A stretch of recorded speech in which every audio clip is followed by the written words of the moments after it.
स्वागत है आपका हमारे चैनल में।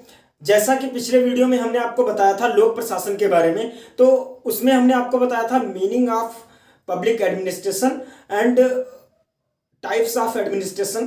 ठीक है, आज हम चर्चा करेंगे importance of administration, importance of public administration. ठीक है, आज हम बात करेंगे कि लोक प्रशासन का क्या महत्व है।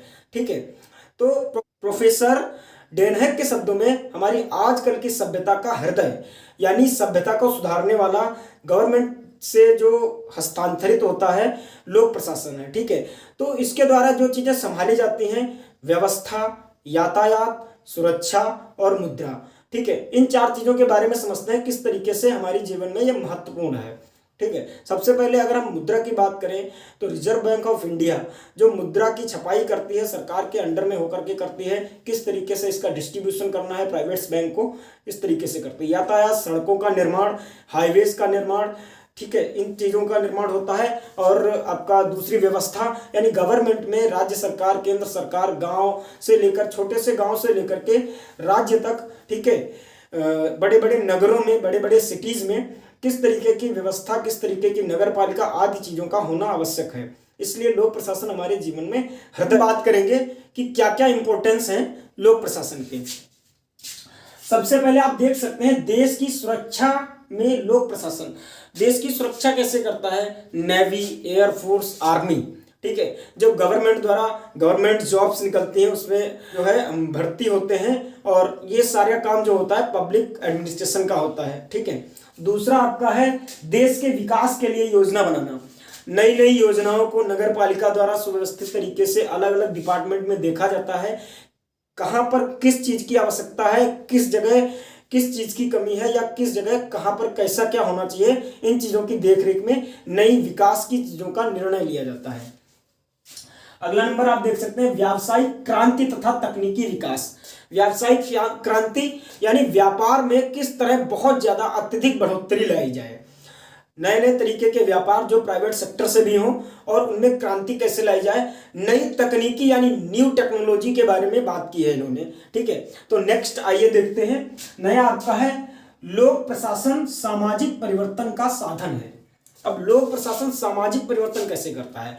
जैसे मान लीजिए आज के 50 साल पीछे हम गांव की तरफ चलते हैं तो गांव में ना ही पक्के मकान थे, ना ही नालियां थी, ना ही पक्की सड़कें थी।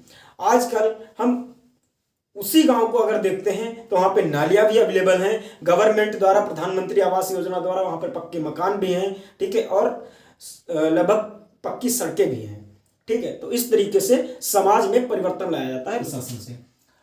अगला है सामाजिक सुरक्षा। अब सामाजिक सुरक्षा इस तरीके से की जाती है, पुलिस करती है भाई, सामाजिक सुरक्षा पुलिस करती है। कोई भी जो क्रिमिनल होता है, ठीक है, उसको जो दंडनायक चीजें दी जाती है वो पुलिस करती है हमारा। ठीक है, अगली बात करते हैं लोक प्रशासन राजनीतिक जीवन की आवश्यकता है। अब ये देखिए आप लोग कि लोक प्रशासन राजनीतिक जीवन की कैसी आवश्यकता है। जैसे आपने आजकल में देखा होगा कि गवर्नमेंट ने जो जून सन 2020 में किसानों के लिए यानी कृषि के लिए नए बिल पास किए थे संसद में, वो वापस ले लिए गए हैं। अब इस पर आप एक अपनी तरफ से नजर फेरिएगा कि सरकार किस तरीके से वोट बैंक लोक प्रशासन से अपना लेती है। उन्होंने क्या कहा कि हमने ये काम कर दिया है, ये काम किया, विपक्ष ने कहा नहीं ये गलत है। विपक्ष जब सरकार में आता है तो वो कहता हमने ये काम कर दिया।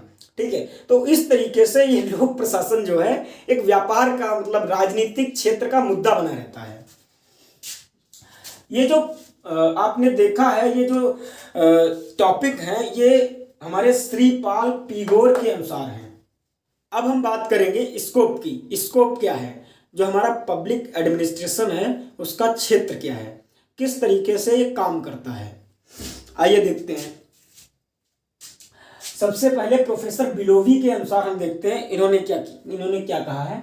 नंबर 1 सामान्य प्रशासन, जिस तरीके से पुलिस हमें अधिकृत करती है, हमारी सुरक्षा करती है, या ग्राम प्रधान जिस तरीके से हमें जो है प्रशासन करता है, किस तरीके से रहना चाहिए, छोटी मोटी लड़ाइयों को सामान्य तरीके से गतिविधि में रखता है, इसी तरीके से इन्होंने बताया है सामान्य प्रशासन। संगठन, बड़ी बड़ी कंपनियों का, बड़े बड़े ग्रुपों का कोऑपरेटिव यानी सहकारिता का इस तरीके से जो सरकार से और गैर सरकारी या न्यायिक रूप से संगठन होते हैं, ठीक है, जैसे आरएसएस है, कर्मचारी वर्ग।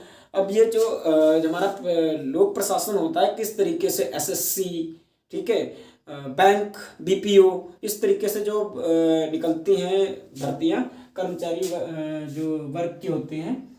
अगला है सामग्री। सामग्री में जितना भी आप अर्थशास्त्र में जाइएगा, जितना भी उपभोग करने के लिए चीजें हैं, उत्पादित हैं, हाथी से लेकर कर चींटी तक, यानी लोहे से लेकर कर खाद्य पदार्थ, तेलीय पदार्थ, ये सारी चीजें आ जाती हैं, ठीक है। और आपका वित्त में जो मुद्रा का रक्षण होता है, ठीक है, बैंक करती हैं, यानी जो एक हिसाब से आप बजट कह लीजिएगा, जो रिजर्वेशन होता है वित्त के अंतर्गत होता है। अब दूसरा जो बताया गया है डॉक्टर लुथिर गुलिक के अनुसार, दूसरी तरीके से इसको बताया है पब्लिक एडमिनिस्ट्रेशन का डॉक्टर लुथिर गुलिक के अनुसार। इन्होंने पोस्ट कॉर्प से अपना एक संक्षिप्त रूप से बताया है। तो आइए देखते हैं ये क्या है। पी का मतलब है प्लानिंग, नियोजन, किसी भी काम को करने से पहले उसकी रूपरेखा तैयार करना, ठीक है, उसी को हम नियोजन कहते हैं। यानी आप अगर खेत में सिंचाई करने जा रहे हैं तो सिंचाई करने से पहले आपको डीजल की व्यवस्था करनी होगी, इंजन की व्यवस्था करनी होगी, और उसके बाद में वहां पर सिंचाई करेंगे आप। तो किसी भी काम को करने से पहले, किसी भी चीज को करने से पहले उसकी रूपरेखा तैयार करना ही नियोजन होता है। ओ से आता है ऑर्गेनाइजेशन।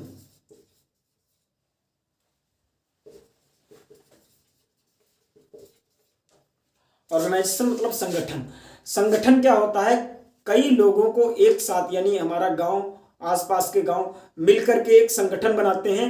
जैसे कि आप एक जिले को ले लीजिएगा, एक जिले में लगभग 10, 20, 50, 60, 100 गांव होते हैं। तो उस तरीके से जैसा एक रूप ऊपर से मतलब जो है, जैसे डीएम हमारा चार्ज रखता है, जिला अधिकारी, उस तरीके से संगठित होता है। नंबर 3 पे आता है स्टाफिंग मतलब कर्मचारी चयन आयोग। किस तरीके से भर्ती होते हैं गवर्नमेंट जॉब्स के लिए।